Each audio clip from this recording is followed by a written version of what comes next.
participants, you will hear music briefly and then I will proceed with the introduction. Everything you will say from now on will be heard in the call. Please stand by. To cancel your question, press star 2. Veuillez patienter. Votre conférence commencera sous peu. This conference is being recorded. Cette conférence est enregistrée.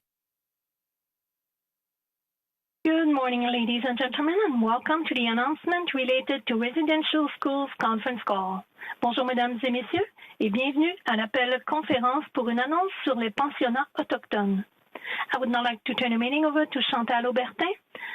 J'aimerais maintenant céder la parole à Madame Chantal Aubertin. À vous la parole. Please go ahead. Merci beaucoup. Bon matin, je suis Chantal Aubertin, l'attachée de presse du ministre de Justice. Thank you for joining us today for this important announcement. I will hand over the mic to Elder Claudette Commanda to provide opening prayers. Thank you.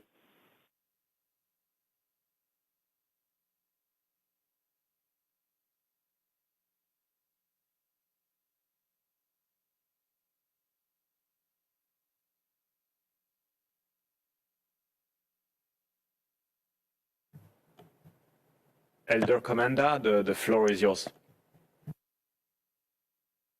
Sorry about that. I thought I unmuted, but it went back to being mute.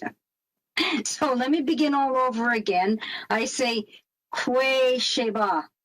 Good morning to everyone. Bonjour tout le monde. Bonjour. Good morning. Kwe Kakina. It is a beautiful day today. Elders, Indigenous leaders, ministers, and invited guests, I bring you warm greetings on behalf of the Algonquin Nation. I am here with our Grand Chief, John Boudreas, and together he and I, we welcome you. We welcome you, beautiful people, brothers and sisters, to the homeland of the Algonquin people. Pijajikoma Nishnabe Kio Mama Weneniwal. Pijajikoma. Bienvenue au territoire de mes ancêtres, du peuple, la nation algonquin. So I welcome each and every one of you with a warm heart. I hold this grandfather, this eagle grandfather, in honor of First Nations and Indigenous children. And we must come together. We must come together with that one mind, that one heart, and that one prayer for the children. And let us remember that regardless of the title that we hold, regardless of the communities we work for, it is always for the children. Because we know that First Nations children, Indigenous children, all children are so sacred. They are a sacred blessing.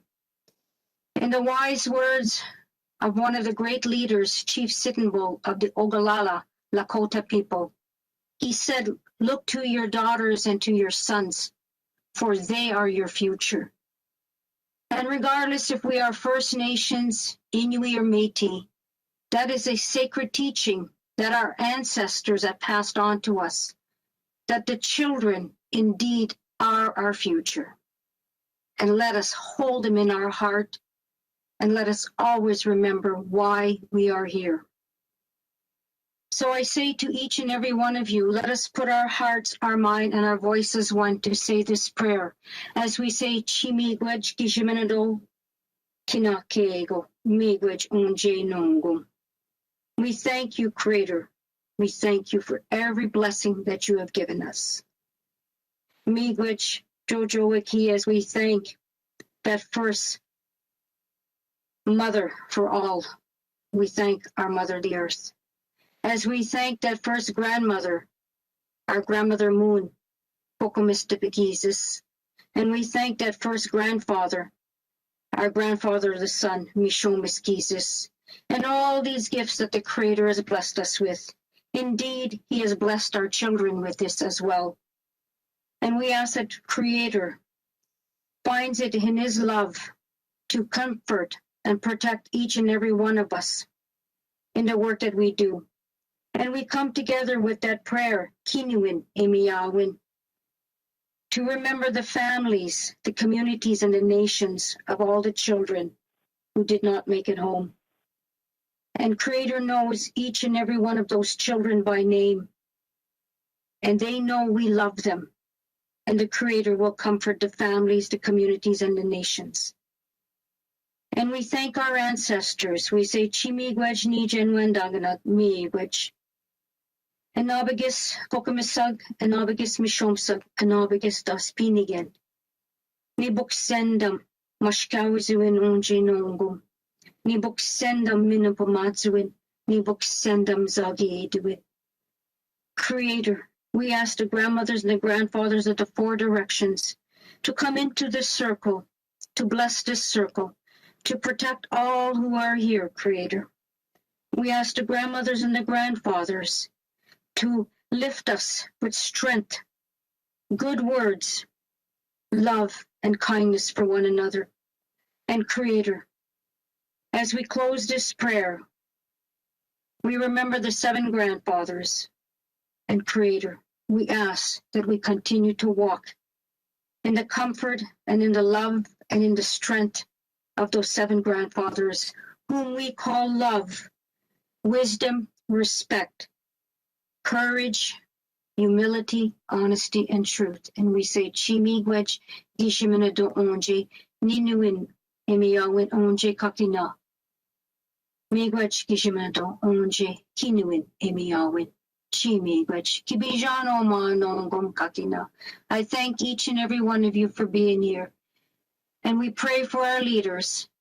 We pray that our leaders, each and every one of you, to have strength and to remember that the Creator upholds you with goodness, love, and kindness, because it is for the children and all our communities.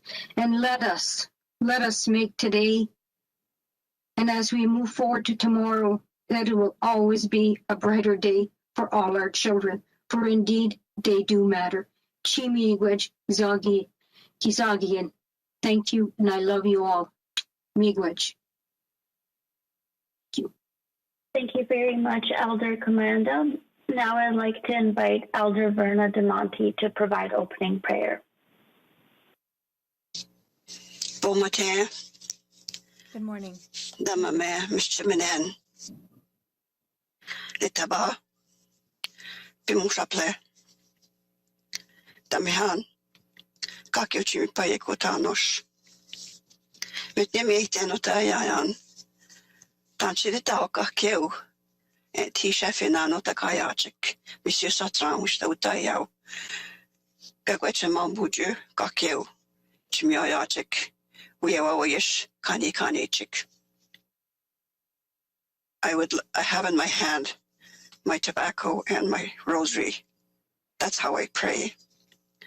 I'm asking the Creator to bless me and for all our leaders, our leader, Mr. Chartrand, for the Métis Nation, and for all the leaders that are here, and everyone else, the elders, the young, the children, for special blessing, especially since all the events that have been happening in our nation.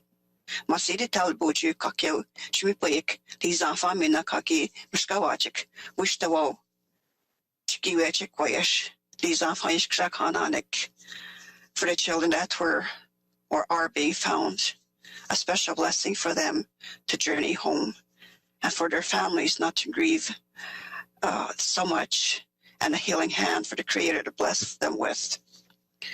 Nishawata de shipata penota kakegoch kemon oma l'assemblée kwayesh mi bayek oma les enfants kawita shamachik kwayesh chashtek. I ask the Creator for this event today and for announcement today that to hold a special blessing for them and for them to be okay with what we're going to happen here today. I want to thank the Creator for the opportunity for us to be here and to guide us as we meet today. I ask Him to give us courage, to give us vision for what's going to happen from now and later on. I ask for good health for everyone here and for everyone to stay safe. I know restrictions are starting to open up. The restriction much than amok.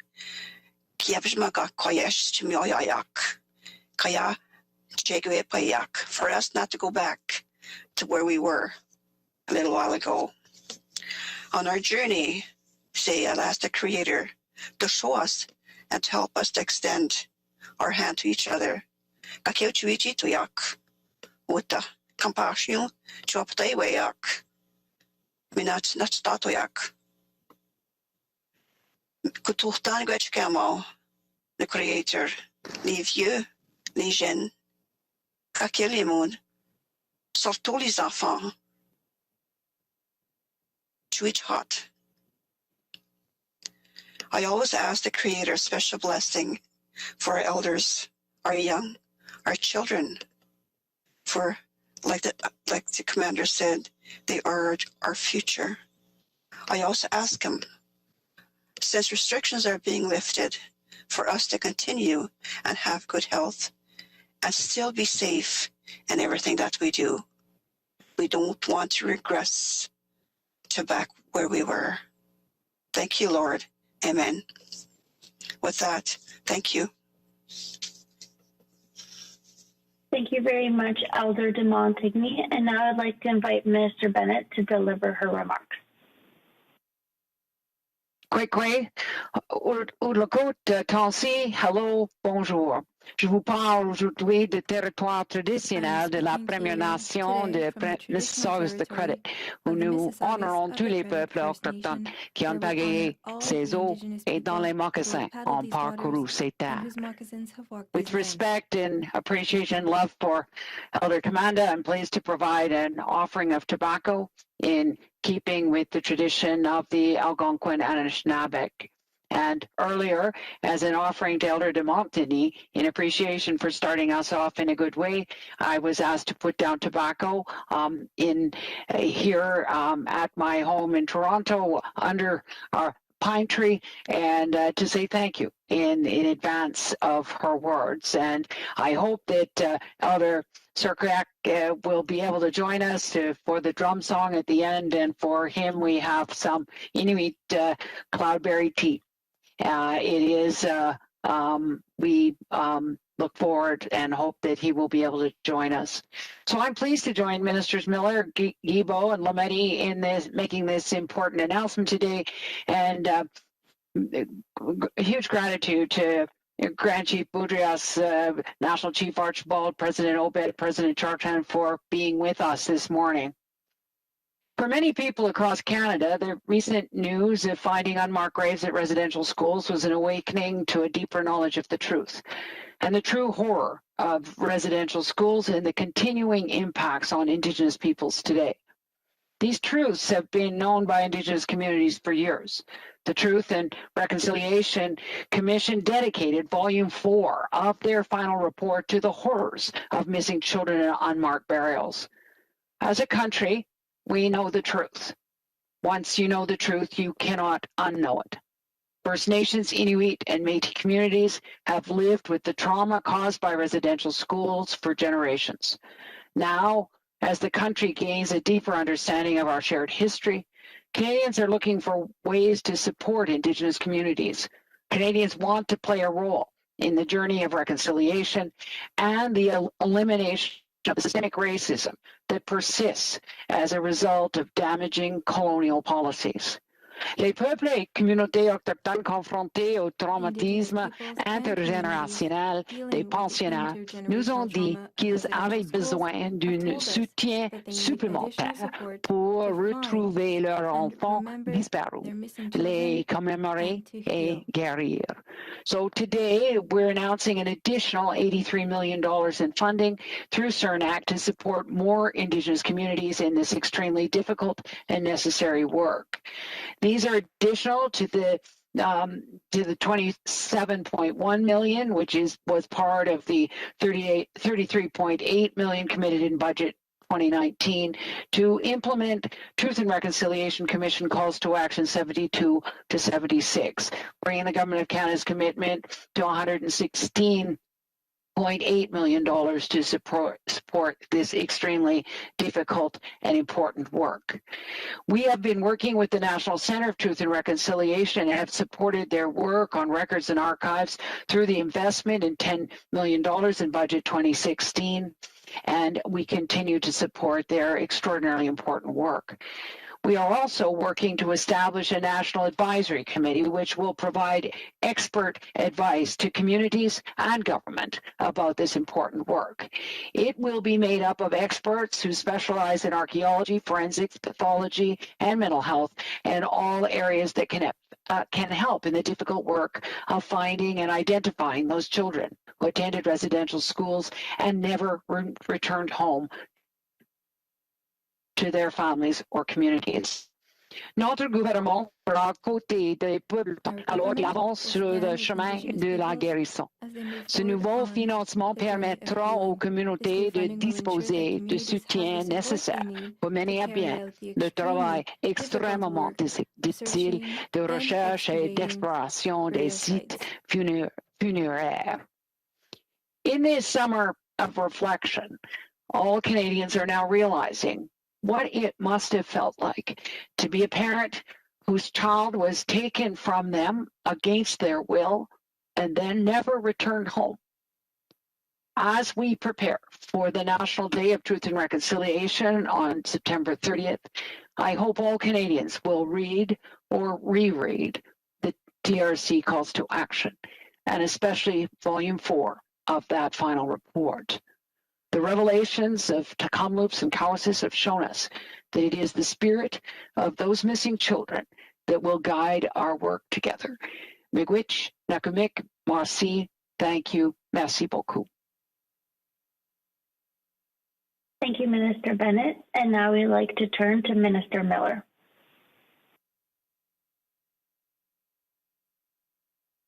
Good morning, Kwekwe Ulukut, Tanse, hello, et bonjour. I want to thank Elders Commanda and de Montigny for their opening words and prayers, and hope that Elder Circuit can join us for the end. If not, welcome his presence anyway. Before beginning, I would like to acknowledge I'm speaking to you from Mi'kma'ki, the traditional unceded territory of the Mi'kmaq. Since the discovery of unmarked graves in communities across the country in late May, a number of Indigenous peoples have contacted me and our government to share that they're now reliving the experiences they have worked so hard to move on from and opening up old wounds they thought had healed. I want to take a moment to highlight the courage of those who are speaking out, as well as those who continue to suffer in silence. We're also thinking of the children and families who've suffered intergenerational trauma, continue to express the effects of it, and are now facing a huge setback in their own healing. We all know that we can't close our eyes, and as a government, as non-Indigenous Canadians, we have to stand beside and support survivors, their families, and communities as they begin or continue to heal. A 3-year investment through Budget 2021 has renewed essential mental health, cultural, and emotional supports for former residential school students and their families, and for those impacted by other intergenerational traumas, such as federal day schools and missing and murdered Indigenous women and girls. We recognize as well that no budgetary element could have predicted a situation such as this. We recognize that there are a number of immediate and urgent growing needs for supports, especially as more confirmations of unmarked burials at former residential institutions are made across the country. For this reason, today we're investing a further $107.3 million this year to support healing from intergenerational trauma. Through a 3-year investment in Budget 2021, I would note we are also maintaining the residential school crisis line, which gives former residential school students and their families access to emotional and crisis supports 24 hours a day. All Indigenous peoples can access the Hope for Wellness helpline, which provides immediate toll-free and online support and crisis intervention 24 hours a day, 7 days a week. You can chat with a counselor by phoning 1-855-242-3310, 1-855-242-3310, or through the website at hopeforwellness.ca. I'd also add that Indigenous Services Canada will continue to support the community plans to manage these buildings, whether those plans include demolition, rehabilitation, or the construction of new facilities on reserve so that activities currently taking place in these buildings can continue. Canada, to that end, will provide $100.1 million over 2 years to support this work. I had the privilege and honor to see the significance of this firsthand. On June 30th, I was in Lower Post, BC, in Casca Territory, where part of the residential school was torn down in Burton ceremony. 46 years to the date, it was finally closed. Elders and survivors in Watson Lake welcomed me to their sacred fire and generously shared their stories. It was a day to acknowledge Canada's shame and to witness the hope for a better future as the youth broke ground to a new multi-use building, a place focused on wellness and community, a place that they wouldn't dread going to, in fact, looked forward to going to. People fought hard for far too long for that day, and I was thankful to be there to witness on behalf of Canada. As with the spirit of that day, we'll continue to support Indigenous peoples on their healing journey. In the last month, I've had the honor to speak to many survivors and leaders and visited close to half dozen sites. And while each community has its set of protocols and approach to honoring the lives lost throughout this difficult time, there's a message of hope for the current generation. It's why, as well, we recently announced $699.7 million over 4 years through Budget 2021 to support approximately 50 schools and infrastructure projects in First Nations communities on reserve, provided by the Community Indigenous Support Fund, Infrastructure Fund, because this is not only a fundamental search and recognition of the truth, but how we move forward. Miigwech, Nakumik, Marcy, thank you et merci. Merci beaucoup, Ministre Miller. Maintenant, je vais tourner la parole à Ministre Guilbeault. The floor to Minister Guilbeault. Kwe, Udlukut, Tansi, hello, bonjour. Aujourd'hui, je me joins à vous sur le territoire traditionnel non cédé de la nation Huron-Wendat. The residential school system has caused harm to generations of Indigenous children and communities. Our government remains committed to reconciliation and to ensuring that the tragic history and ongoing legacy of residential schools is never forgotten. Il fait partie de notre devoir collectif de nous souvenir des impacts durables que les pensionnats ont laissés sur des générations de peuples autochtones. Il est également de notre responsabilité de reconnaître et de comprendre que l'héritage des pensionnats autochtones n'est pas seulement un chapitre tragique de notre passé, c'est un legs douloureux qui a des répercussions encore aujourd'hui. Many generations of First Nations, Inuit and Métis have struggled with the trauma inflicted by residential schools. Ils se sont battus pour faire éclater la vérité. Face à une grande douleur et un chagrin personnel, ils ont tenu bon pour raconter leurs histoires et être la voix de ceux et celles dont la voix, la vie, ont été volées. Residential schools in Canada robbed generations of Indigenous peoples of their languages, spirituality, and ways of interacting with the land and with the world. They've been forcefully disconnected from each other, from their communities, and from their own history. And our long national silence about the realities of residential schools has only deepened this disconnection. It has denied so many the room they need to grieve, to mourn, and to start the journey towards healing. To heal, Indigenous peoples must be able to reclaim their cultures and their languages. They must be able to reclaim, mourn, and commemorate the lives of the innocent children who never return from residential schools. They have the wisdom and resilience to do so. Our job is to support them with steadfast listening and actions that matches our words. Today, we take another step forward together on the path to reconciliation by announcing $20 million to fund the building of a national monument in Ottawa to honor survivors and all the children who were lost and never returned to their families and communities. This responds to Call to Action 81 of the Truth and Reconciliation Commission. This monument will provide a commemorative space where both Indigenous and non-Indigenous peoples can come together to express their collective grief and find a way forward to heal together. We will continue to work with survivors and other Indigenous partners to ensure that the approaches taken in developing this monument are Indigenous-led, survivor-centric, and culturally sensitive. In addition, we're also announcing a further $9.6 million over 3 years to support initiatives to commemorate the history and ongoing legacy of residential schools, including events and activities marking the National Day for Truth and Reconciliation.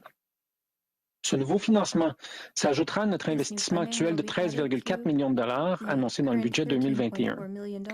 Plus de 200 communautés et organisations à travers le pays reçoivent du financement pour des projets visant à éduquer et à faire connaître ce sombre chapitre de l'histoire du Canada.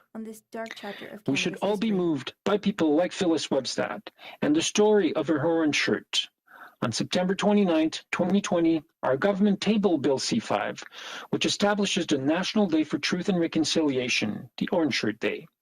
This bill received royal assent on June 3rd. This is a direct response to Call to Action 80 of the Truth and Reconciliation Commission report. The National Day for Truth and Reconciliation will be observed for the first time this year. Honor survivors, their families, and communities.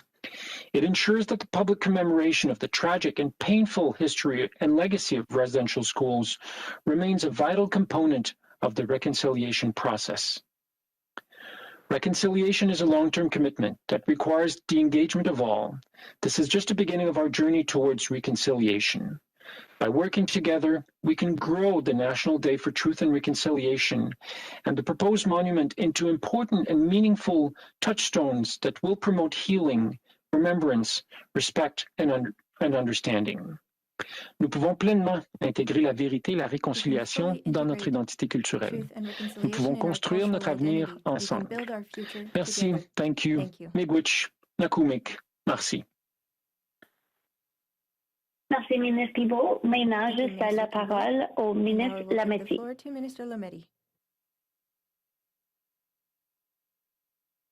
Kwekwe, Ulukut, Tansi, bonjour, hello. I would like to acknowledge that I'm joining you from my office, which is located on the traditional territory of the Algonquin people. I would like to thank Elder Commanda and Elder de Montigny for starting us off in a good way, and I know that Elder Serquac is here with us in spirit.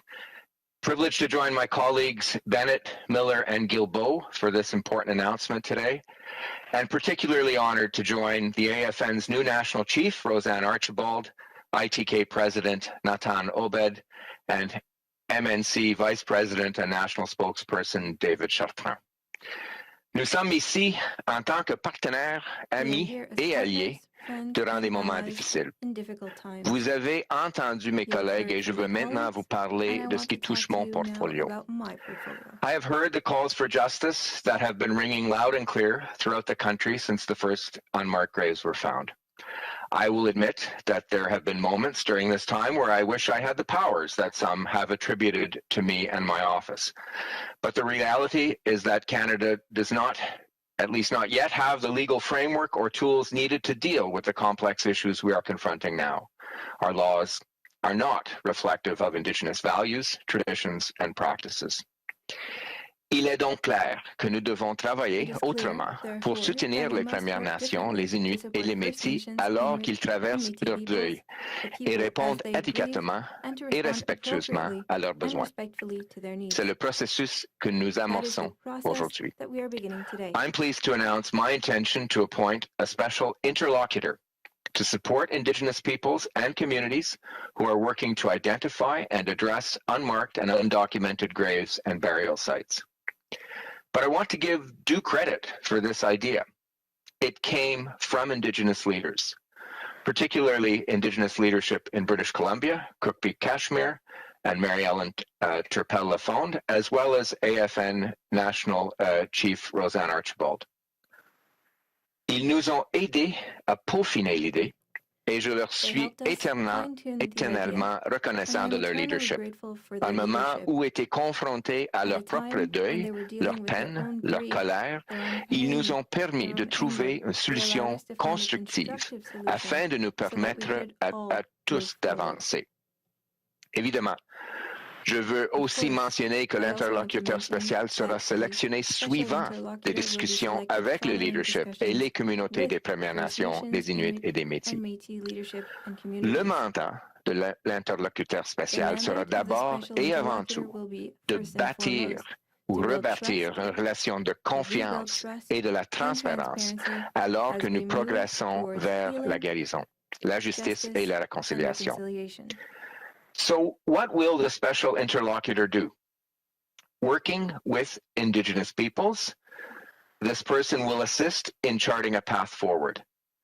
They will identify needed measures and recommend a new legal framework that respects the dignity of burial sites and Indigenous children, in line with the wishes and traditions of communities and families. They will evaluate federal laws, policies, and practices surrounding unmarked and undocumented graves and burial sites at residential schools, and set out responsibilities for their protection.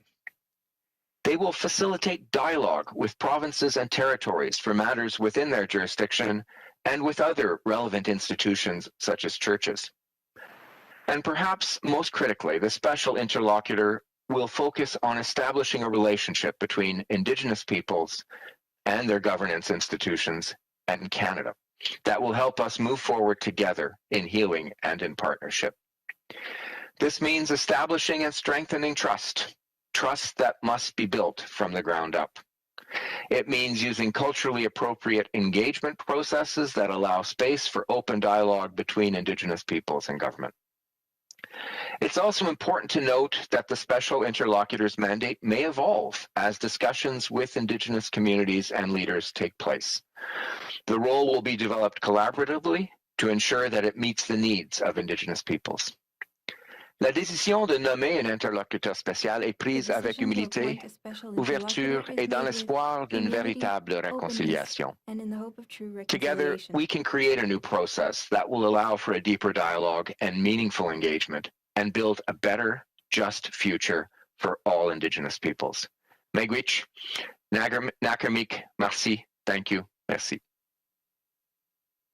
Merci, Ministre Lamati. Now I'd like to invite Grand Chief Boudrias for his remarks. Elder Demonti, Elder Commander, President Obed, National Chief Archibald, and Mr. Chartrand, and as well as all the ministers.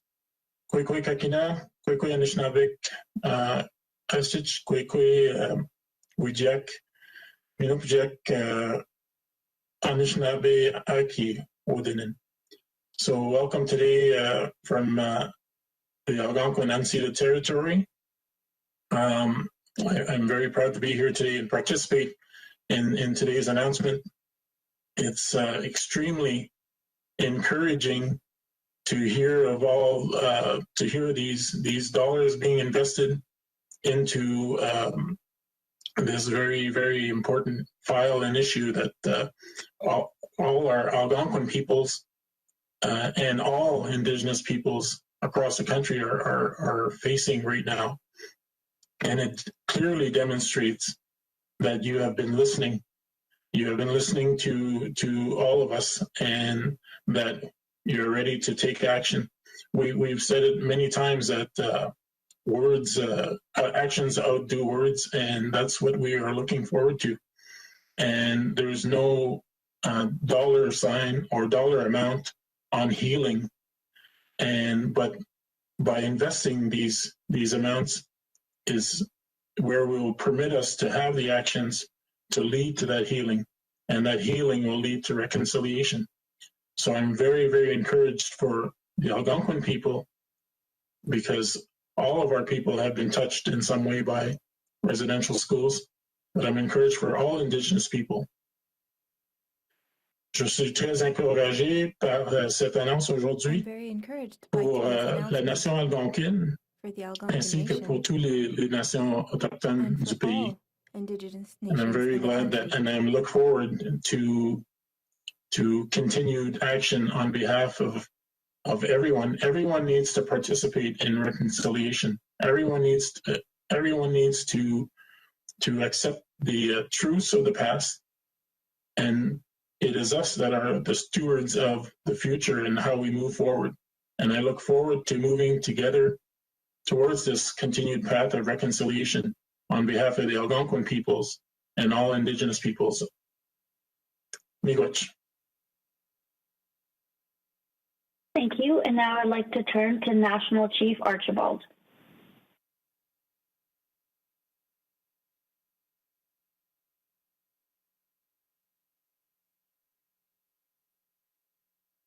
Wachi Meswe.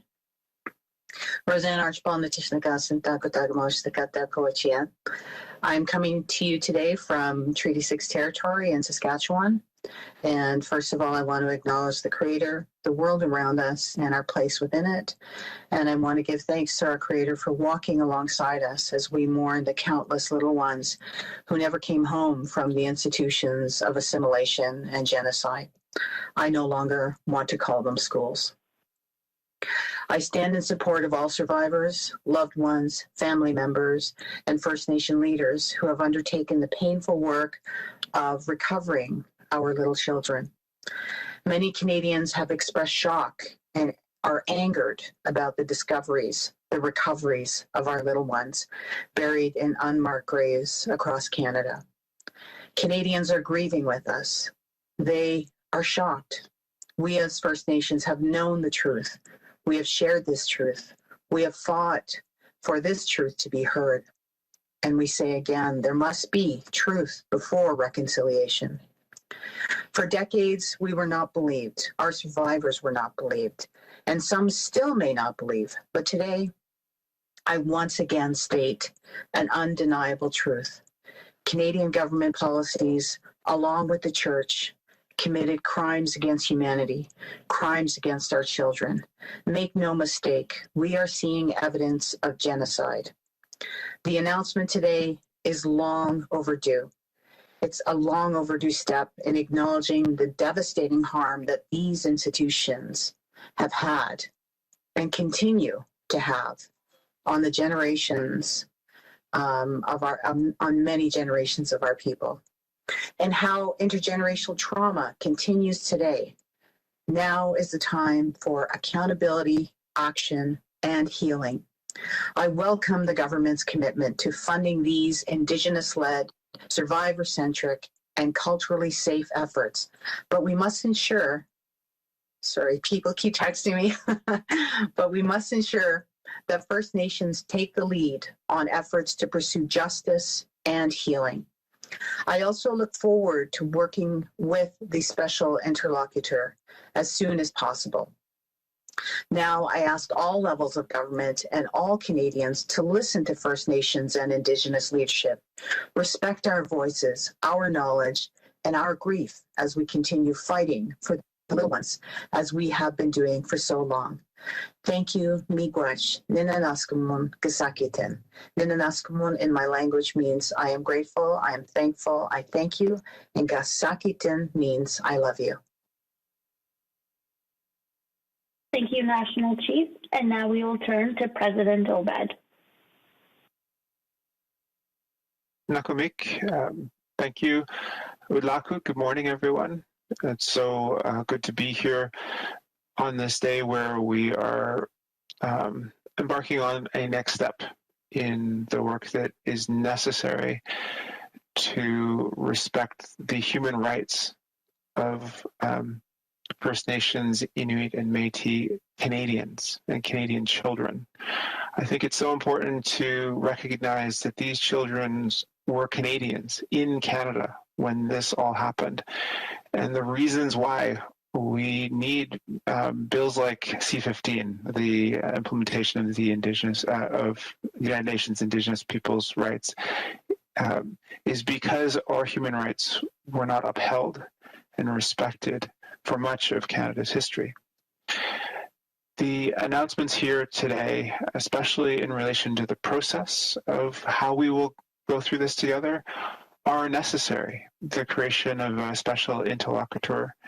We look forward to working with First Nations and Métis leadership, as well as the Government of Canada, to give this particular structure the ability to do good work and to get to the end result that we all want, which is respect and dignity for all those affected by this terrible Canadian tragedy, but then also for the respect of the missing children and the rights that they were never allowed to partake in as children. We still have to honor them and honor their legacy today. The National Advisory Committee also can play a very meaningful role in guiding all of this work. And we look forward to working with the Government of Canada and First Nations and Métis to ensure that this particular structure as well is supportive and helpful towards the various types of work that we know are necessary. I'm also very pleased to hear about the additional investments in mental health and in supports for residential school survivors and all First Nations, Inuit, and Métis who have been affected and need mental health supports during this time and also for the times to come, because these issues are not things that are compartmentalized and are things that are dealt with in a specific time frame. The intergenerational trauma and the lived experience and trauma that many First Nations, Inuit, and Métis have in this country is it requires mental health supports in many different ways over the course of a person's lifetime. We have to maintain that support for all those who have been through such difficult events. Also, in relation to the monument that is being announced today, we recognize that this monument will be on the unceded lands of the Algonquin, and so very pleased that the Algonquins are here to help kick off this discussion that will lead to a monument. I can't help but also think about the opportunities we have with 100 Wellington and a place where we can also dedicate space to remember the children and to remember residential schools and their horrific impact on Indigenous peoples in this country. Also looking forward to September 30th and the first national holiday or National Day of Remembering in relation to truth and reconciliation. And we, as a country, have a lot of work to do to properly respect First Nations, Inuit, and Métis. And I do hope that we can use this day as a way in which to understand how to be respectful and kind and loving to one another between Indigenous and non-Indigenous people in this country, while also keeping the heart of this particular day, which is the resilience of Indigenous people and also the truth of what Indigenous people have gone through in this country. Look forward to the work to come, and ITK is supportive of these developments and looks forward to working in close partnership with the Government of Canada, First Nations, and Métis in implementing this work. Thank you very much, President Obed. I would like to invite now Chief Chafra. I'm not a chief, I'm a president, but thank you very much. I'd like to thank of course, my good friend Claudette, Elder Commanda, for prayer. I speak fluent Pseudo also. Elder Verna, of course, de Monte for Elder of the Métis Nation, and it's such an honor to hear Michif being spoken here, as referenced by Minister Guilbeault, language is essential. Of course, we miss Elder David Sirkwak. I always love hearing his stories and his messages. But let me start off by thanking the four ministers that are here, Mr. Bennett, Miller, Guilbeault, and Lametti. It shows that this is a very important file for this government in this country, because we have four ministers here today to join us, and I think it's sending a message that this is a priority for our Prime Minister and a priority for this government. I also want to thank again the Algonquins for allowing us, of course, in their territory. Grand Chief John Baudras, it was an honor listening to you, and also, of course, National Chief Roseanne Archibald. I look forward to the great success that Archibald will bring, and of course our long-term partnership we will build, and my great good friend Natan Albad. It's always a pleasure to have him speak with such great caliber of leadership for the Inuit.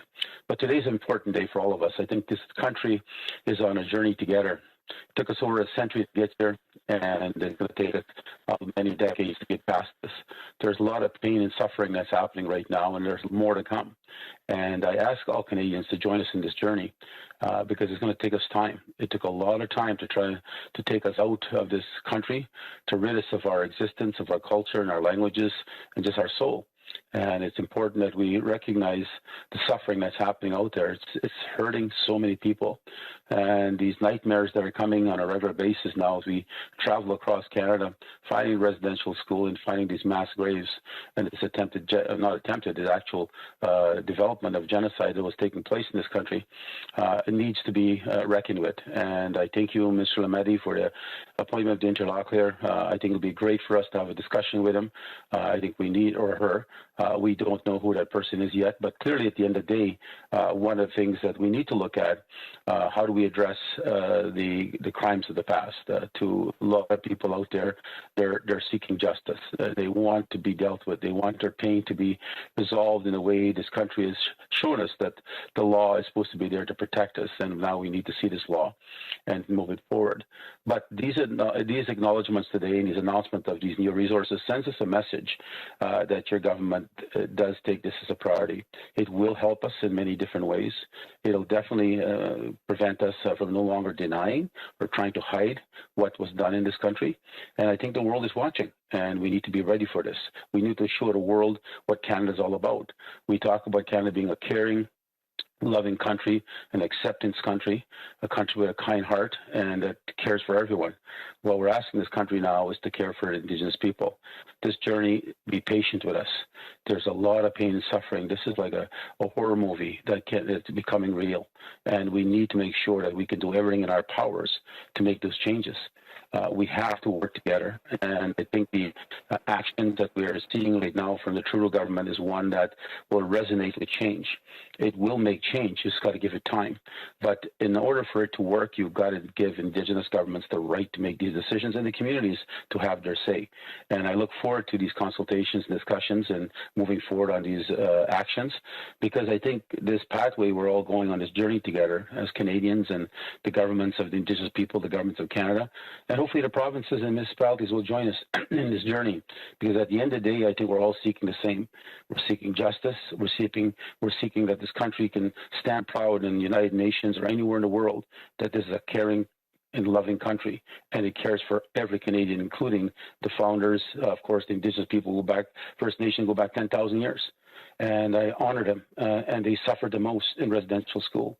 The Métis yet have to be dealt with, and that's something we will deal with in this country on day school, and that's upcoming. And I trust this government will have the negotiation discussion. But right now, I'm very proud of the announcement that's being made by this government. I believe it'll start probably helping the healing and also helping the development of strategies and mental health, as mentioned by Nathan.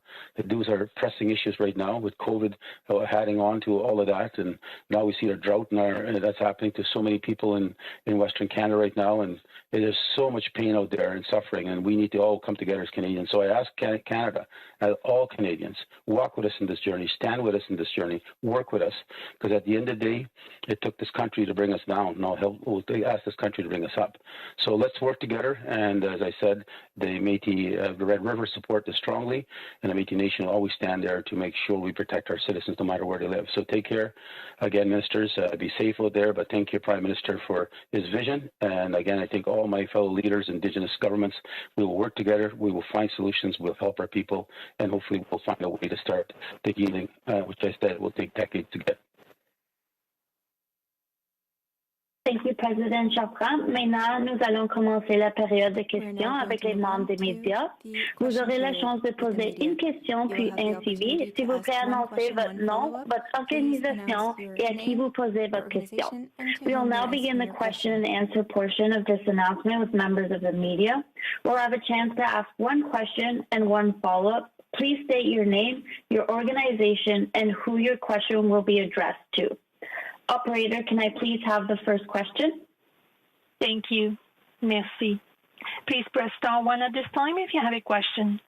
S'il vous plaît, appuyez sur étoile 1 maintenant pour poser une question. There will be a brief pause while participants register for questions. Il y aura un court délai vous permettant de vous enregistrer dans la file d'attente. Merci de patienter. We thank you for your patience. Our first question is from Rafi Boudjikanian from CBC News. Please go ahead. À vous la parole. Thank you. Hi, my first question is for Chief Archibald. You said in your remarks that clearly we're seeing evidence of genocide. Today you're standing next to 4 Canadian government officials representing a government that has sidestepped using this word so far, at least when it comes to residential schools. So how difficult is it to embark on a journey of reconciliation with them in that circumstance?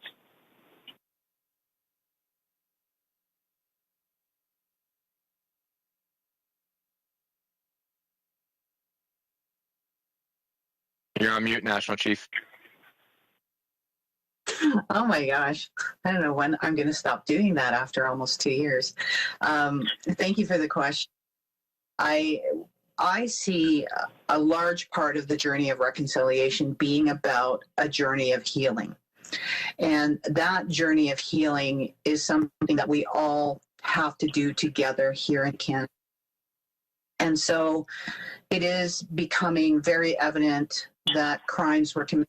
We are saying that those crimes have to be investigated, and we believe that this announcement today is the first step on walking that road together.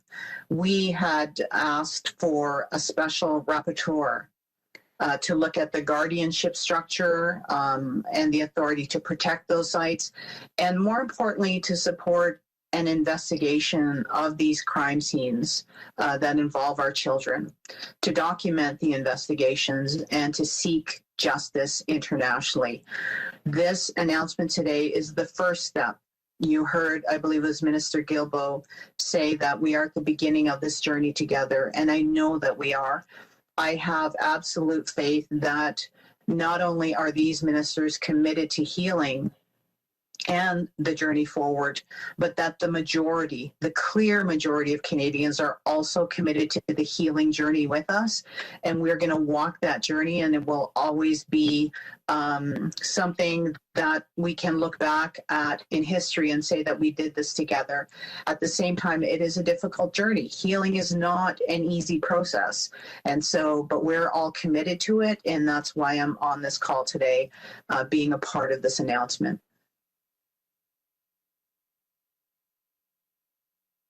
Thank you. My follow-up question is for Minister Lametti. In your remarks, you referred to wishing you had some special powers that your office didn't have. What kind of powers were you talking about, and what would you do with them? Thanks, Rafi, for the question. I guess what I was trying to say in an indirect way was that I'm the Attorney General of Canada, not the Attorney General of the United States, and that the way we have configured the system is that I don't have investigative power, and I have only limited prosecutorial powers. We've given that to prosecution services at the federal and provincial levels across Canada. And in addition, we have the complexity of a federal structure in which these kinds of investigations are undertaken by local police, the police of jurisdiction, and then the prosecutions would, working with the police, be undertaken in most cases by provincial prosecution services. So that's the system that we are actually in.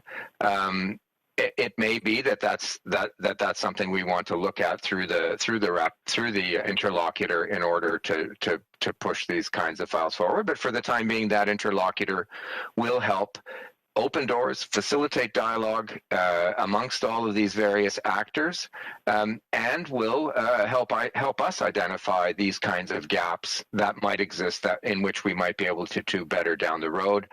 This will be done in a human rights frame. This will be done in a forward-looking frame. I think National Chief Archibald, President Obed have mentioned the human rights frame with an open, frankly, an open mind towards, working with international bodies should they decide to come in, and working with all levels of government, and Indigenous and non-Indigenous. Thank you, Minister Lametti. Opérateur, prochaine question, s'il te plaît. Thank you. Our next question is from Mackenzie Gray from CTV News. Please go ahead. À vous la parole. Hello. My first question is for Minister Miller. Minister, it's been 75 days since the first graves were found in Kamloops, and today is the first time I think that you're announcing new money for finding unmarked graves. What took your government so long to announce this money?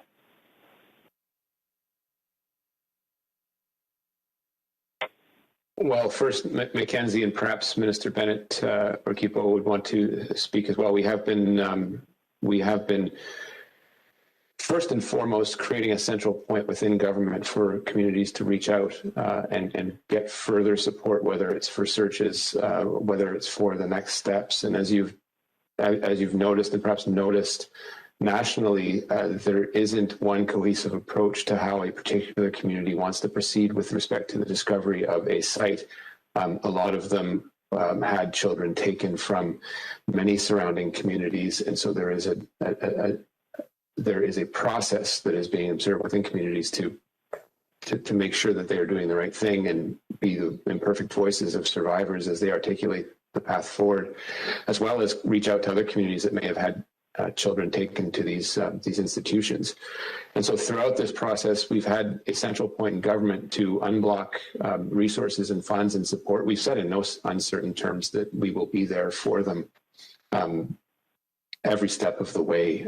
And so as we start to see the full profile of what this will cost, we've been working around the clock to ensure that we have numbers that are sticking to what we are seeing as where the trend is going. And if you look at the breadth of the announcement today, it goes from ensuring that there is money for searches, which is frankly the lesser part of the envelope. That is less costly than what we are seeing as being a little more budgetary pressure, which is the increased health on mental health supports. We've heard from, in particular, the team in Kamloops, Chief Casimir, that they want short, medium, and long-term supports with respect to mental health. That in some communities, they want support in environmental remediation to these sites where there's been heavy oils used and contamination, as well as looking towards the future, which is building up new buildings where children can look forward to attend. That was the case in Lower Post and other places around the country. You also saw announcements in and around the Mohawk Institute, where Infrastructure Canada invested about $8 million in fixing a building that they want to use to preserve the evidence. So there is a range of approaches that we have to appreciate, Mackenzie, and also a timeline that we need to respect. There are many communities that want to respect the elders need to take a little more time, and they don't want to be left behind in the funding announcement. So there is a complexity to this. Up to now, communities have had a response from government that has been perhaps less coordinated and more piecemeal insofar as they've had to go to Infrastructure Canada, my department, Minister Bennett's department, Minister Guilbeault's department, independent organizations for support for this. And now what we're announcing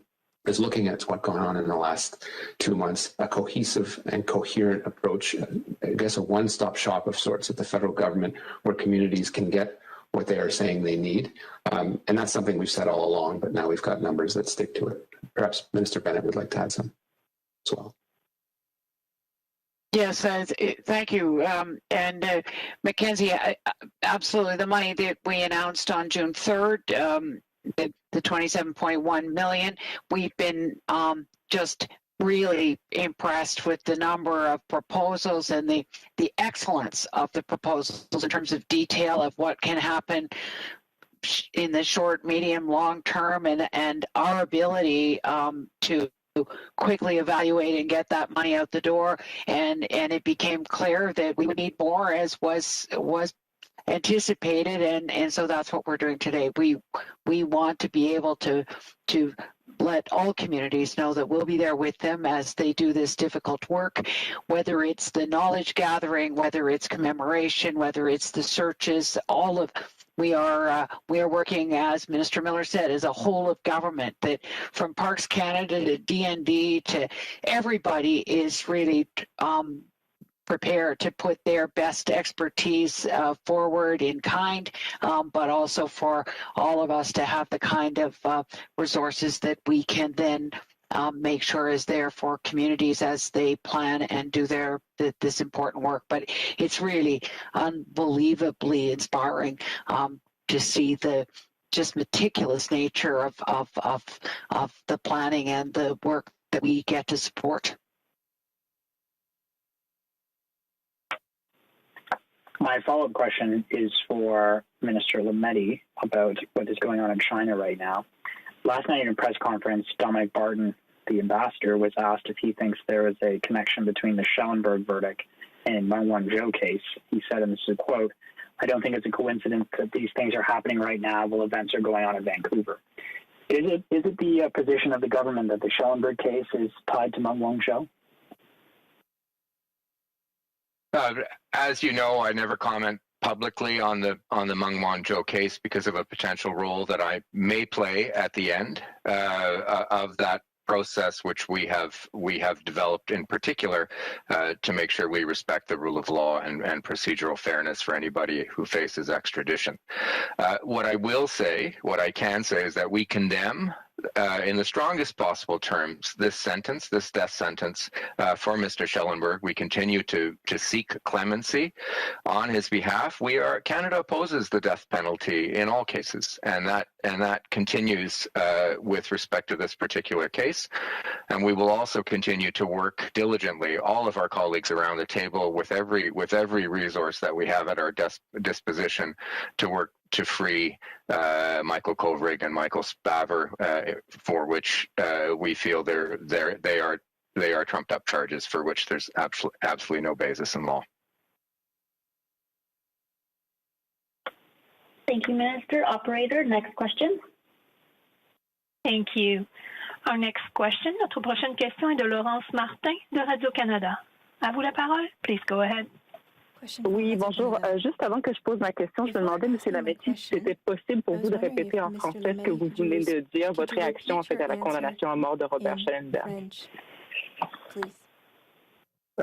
Merci, Laurence. Donc, nous condamnons comme pays la sentence de M. Schellenberg. Nous sommes comme pays contre peine de la mort, évidemment, et donc nous condamnons ce qui a été décidé par le tribunal. Nous allons continuer à militer justement pour une clémence dans l'espace. Je voudrais ajouter aussi que nous travaillons en tant que gouvernement avec toutes les ressources à notre disposition pour libérer M. Spavor et M. Kovrig. Nous pensons que ce sont des processus opaques et arbitraires, et nous voulons qu'ils soient libérés aussitôt que possible. Parfait. Merci, M. Lametti. Ma première question est peut-être pour le ministre Miller. C'est concernant du financement pour la démolition de certains anciens pensionnats autochtones. C'est ce que révélait mon collègue Daniel Leblanc ce matin sur le site de Radio-Canada. Est-ce que c'est possible de confirmer ce financement-là? Est-ce que c'était une demande des communautés? Si oui, comment est-ce qu'elles vous ont dit que cette destruction-là pouvait les aider dans leur guérison? And then maybe if Chief Archibald, you want to add on this, the funding for the demolition of certain sites of where there were residential schools, how will this help your journey towards healing? Merci, Laurence.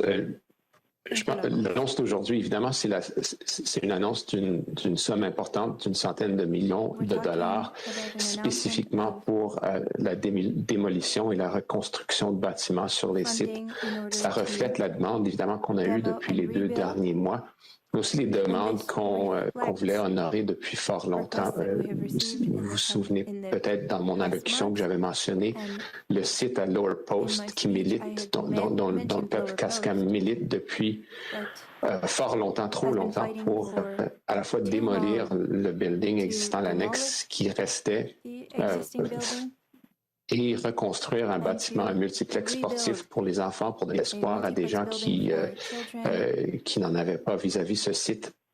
Et donc, c'est le reflet de plusieurs demandes qui existent à travers le pays. Je dirais que les demandes ne sont pas identiques. Il y a une volonté à certains niveaux de détruire et de passer à autre chose. Il y a dans d'autres une volonté, je pense, au Mohawk Institute, de préserver l'édifice et d'avoir un site qui honore la mémoire des victimes. Alors, ça dépend. Jusqu'à maintenant, il a fallu le faire, je dirais, à l'emporte-pièce, aller chercher des enveloppes qui n'étaient pas à point ou nécessairement tissées sur mesure pour les pensionnats en tant que tels. Maintenant, c'est une somme importante dédiée à l'infrastructure, à la destruction de ces édifices qui évoquent évidemment l'horreur des pensionnats.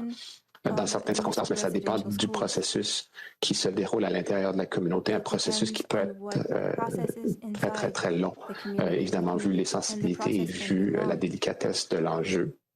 Donc, c'est important, évidemment, et la somme est là, et les communautés qui le voudront vont avoir accès à cette somme, à ces sommes. Donc, ça reflète, évidemment, les discussions qu'on a eues au cours des 2 derniers mois. Over the past months. Chief Archibald, do you want to? Oh, yeah. Yeah. Thank you for the question. I've always said this, that we have to do more than just destroy or tear down these symbols of colonialism, these symbols that represent assimilation and genocide. We have to do more than just tear them down. If you look at the fact that there are 139, recognized institutions that were built across Canada, in total there were 1,300.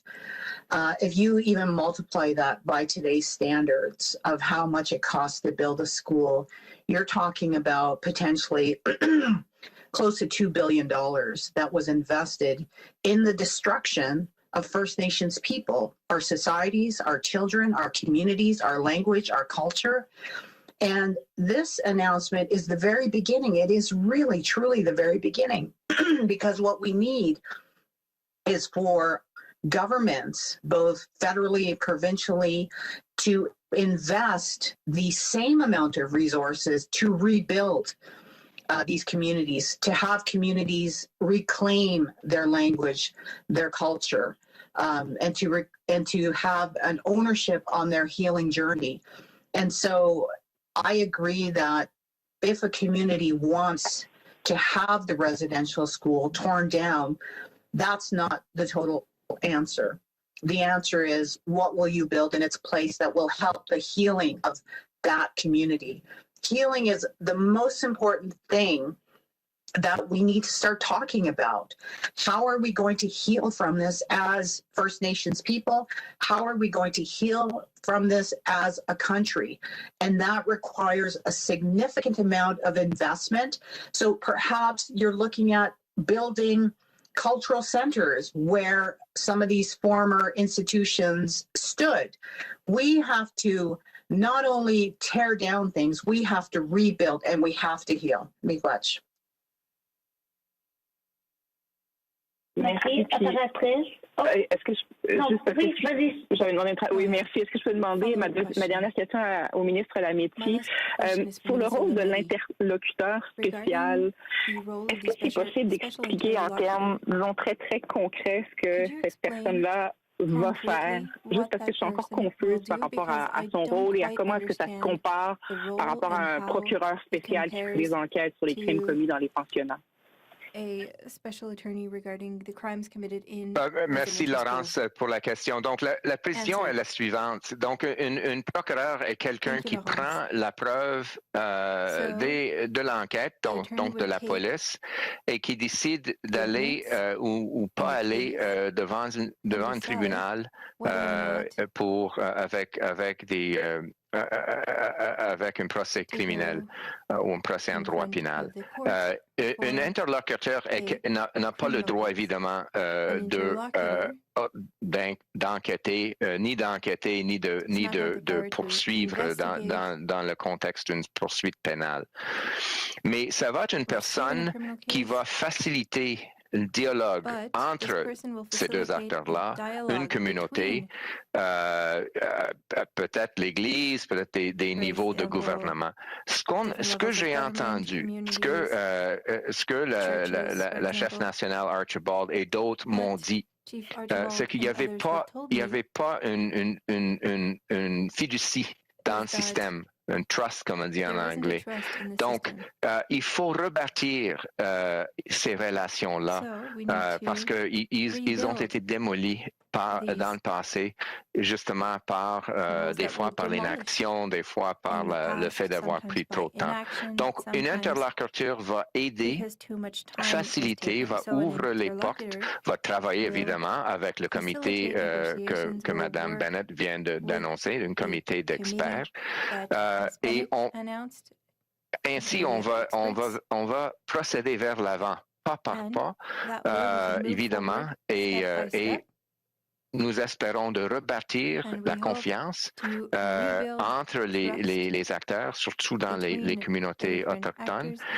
Et ça va aussi identifier les lacunes juridiques, si on peut améliorer le système, si on doit changer les lois, soit le code criminel, soit la loi sur les crimes contre l'humanité, etc. S'il y a des changements à apporter, c'est une personne qui va nous aider à l'identifier. Merci, ministre. Opératrice, prochaine question. Operator, next question, please. Thank you. Our next question is from Tom Cardozo from the Globe and Mail. Please go ahead. À vous la parole. Hi, thank you so much. My question is for Minister Bennett. Minister Bennett, the Globe and Mail reported this week that the Catholic Church had billions of dollars in assets, despite the fact that it had not paid its entire residential school settlement commitments. In a story on Monday, Indigenous leaders, including National Chief Archibald, called for a review of the settlement agreement. Will the government revisit the agreement?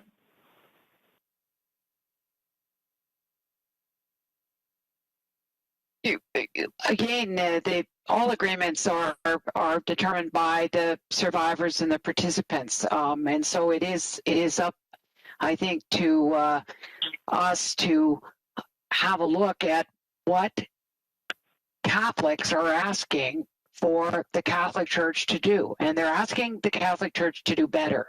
They are saying that they weren't even asked to help when the Catholic Church failed in their ability to raise the $25 million.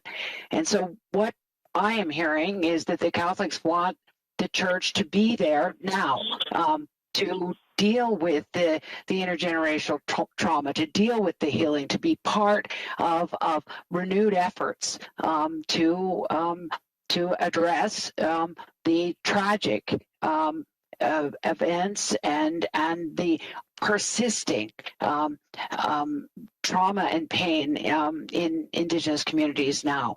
So I think that the issue is for everyone to step up and do more, and I think that is what I'm hearing from Catholics in terms of how they want to help and how they want the apology. They want the Pope to come to Canada to deliver the apology. The Prime Minister has asked. I have asked the Council of Catholic Bishops a number of years ago. I felt in the meeting with the Kamloops that the bishops were very much further along than they had been a couple of years ago in terms of what would need to be said in an apology, and we will continue to apply the pressure in that I think the Church has a moral obligation to do more. Okay, thank you. And my follow-up question is for Mr. Lametti. Mr. Lametti, in the 2015 Saskatchewan court case, the government argued that the Catholic Church had violated the terms of the settlement agreements. Will the interlocutor look at whether the Catholic Church was in default? Again, that's a legal question. You'll understand, Tom, that I don't give legal advice or legal direction on these kinds of conferences. The interlocutor will be looking at the relationship, all the relationships that exist, and hopefully will interact with the Catholic Church and survivors and levels of government. But I think, as Minister Bennett has said, these are things that Catholics like myself would like to see looked at again, would like to see reopened. And whether or not there's a technical legal response to the question is not something I'm going to answer publicly, but certainly all options are always on the table. Okay, thank you. Thank you. Operator, we have time for just one more question, please. Thank you. Our last question is from Hélène Buzetti, from la Coop de l'information. À vous la parole. Please go ahead. Bonjour, je pense que ma question est pour M. Lametti, mais peut-être M. Miller aussi. J'aimerais savoir, dans cette recherche de cimetières non marqués, qui sont non marqués aujourd'hui, est-ce qu'on fera la distinction entre les cimetières qui n'ont jamais été marqués, même à l'époque du décès des enfants, et ceux qui l'ont été à l'époque du décès, mais dont les marques ont disparu avec le temps? Donc, je vais commencer, mais je crois peut-être c'est M. Miller ou Mme Bennett qui auront plutôt la réponse. Merci pour la question, Mme Buzetti. Je crois que c'est une question de genre qui va être abordée par le comité spécial parce que c'est vraiment technique ainsi que juridique. Et donc, évidemment, il y a...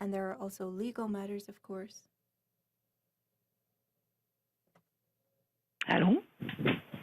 David, you're muted. T'es sûr que t'es pas sur Oh, excusez-moi, j'ai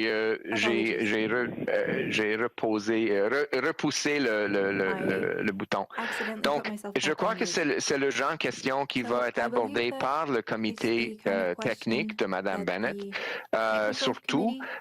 Mais évidemment, il y a une relation juridique là-dedans et donc un rôle aussi pour un interlocuteur spécial de faciliter le dialogue entre une communauté qui voudrait examiner un cimetière avec l'appui de notre gouvernement.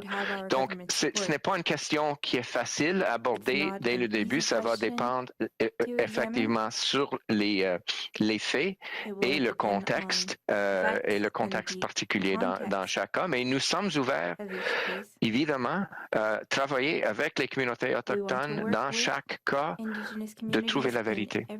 Parce que c'est la seule façon vraiment d'avancer la réconciliation, d'avancer la guérison. Donc, j'invite mes collègues à commenter là-dessus aussi.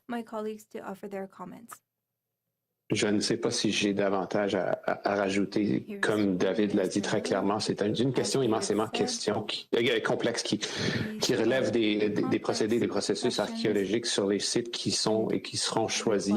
Évidemment, les gens veulent faire la distinction entre ce qui était peut-être jadis un cimetière ou un vulgaire site d'enfouissement. Et c'est évidemment dans cette quête de la vérité. Dans le cas, par exemple, de Kawassis, on parlait peut-être d'une combinaison, mais surtout d'un cimetière qui était repassé à un moment donné où il y avait des croix en bois qui n'ont pas survécu, mais où ce qui a été allégué, c'était le prêtre à l'époque avait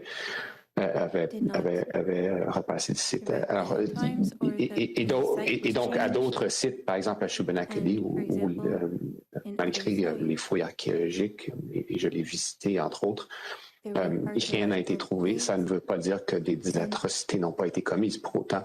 Et c'est l'importance dans tout ça, c'est cette recherche pour la vérité. Ça va être une question qui va être répondue et qui va être très, très complexe à répondre, mais il reste qu'il va falloir respecter ce qui a toujours été connu par les survivants et les aînés autochtones qui ont pointé à des sites où les gens étaient enterrés. Et de là à décomplexifier cette complexité, ça va être très, très, très difficile. Puis ça va évidemment dépendre du site en question, Hélène. Mais en fait, en sous-question, M. Méndez, en fait, ma question, c'est est-ce que vous pensez qu'il y a une obligation de faire cette distinction? On parle de faire la lumière. En ce moment, il y a beaucoup de gens moins informés qui pensent que tous les sites qui sont découverts sont tous des espèces de charniers où des gens ont été enfouis de manière plus ou moins secrète. Alors que dans certains cas, on parle vraiment de cimetières qui sont plutôt tombés dans l'oubli avec le temps. En tant que gouvernement, trouvez-vous qu'il y a une obligation de faire cette distinction si on est pour faire la lumière complète sur ces événements? L'obligation, c'est de donner des voix à ceux qui ne l'ont jamais eu et qui n'ont jamais été crus. Et évidemment, de me demander ce que je pense que le gouvernement fédéral doit imposer comme croyance aux gens, on revient au point de départ, selon moi. Donc, écoutez, c'est clair que les gens veulent avoir la vérité. Dans cette vérité, il y a des distinction, mais il me semble que à travers, dans les gens qui disent « Ah, c'est rien qu'un vieux cimetière qui a été repassé », je pense qu'il y a une certaine ignorance qui sous ce genre d'affirmation. Puis si les gens veulent rentrer dans la complexité, je les invite à le faire parce que c'est très complexe, c'est très blessant. Et surtout, d'abord et avant tout, l'important, c'est de mettre la place et donner la place la voix aux gens qui n'ont pas été crus au point de départ. C'est très important, Hélène, pour et dans les appels d'action de la Commission de la vérité et la réconciliation, d'avoir un processus géré par les communautés autochtones et leurs priorités. Comme ministre Miller a dit, c'est l'exemple de Cowessus où c'est dans les années 60, une ancienne cimetière était enterrée et les pierres sont disparues. Mais c'est pour la communauté d'identifier des distinctions où l'histoire complète.